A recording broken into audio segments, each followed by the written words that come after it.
Kenaikan harga-harga kian tak terkendali pada sejumlah kebutuhan pokok. Situasinya kian serius ketika sebentar lagi masyarakat akan merayakan Hari Raya Galungan dan Kuningan. Tim pengendalian inflasi daerah Klungkung mulai menyikapi persoalan ini dan merancang sejumlah langkah strategis dari hulu sampai hilir.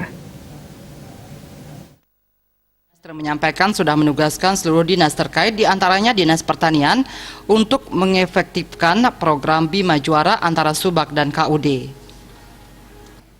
Selain itu juga monep penyerapan gabah petani dan bagaimana proses penyaluran beras lokal. Penyaluran beras lokal harus dipantau karena banyak subak yang sedang memasuki musim panen pada bulan Maret. Dinas Ketahanan Pangan dan Perikanan ditugaskan agar masyarakat mampu meningkatkan pemanfaatan lahan pekarangan atau gema pekarangan di setiap rumah tangga melalui kegiatan pekarangan pangan lestari atau P2L. Ini untuk memenuhi kebutuhan konsumsi pangan di tingkat keluarga. Pemantauan ketersediaan dan harga serta diversifikasi pangan agar lebih ditingkatkan dengan pelatihan, pengolahan dan sosialisasi konsep B2SA atau beragam, bergizi, seimbang dan aman.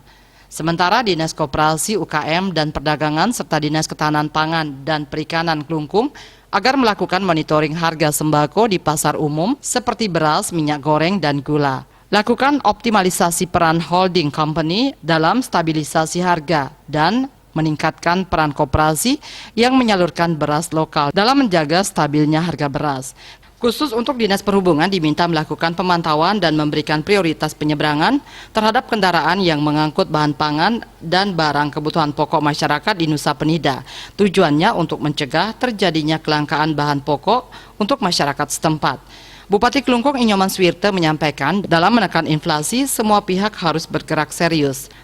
Terutama bagaimana memerankan inovasi Pemkab Klungkung seperti Bima Juara agar seluruh dinas terkait untuk bergerak dari hulu ke hilir dengan memberdayakan KUD, supermarket dan pasar tradisional yang ada di Klungkung. Bupati Swirte juga menugaskan TPID agar terjun ke lapangan untuk memonitor komoditi bahan pokok di Kabupaten Klungkung.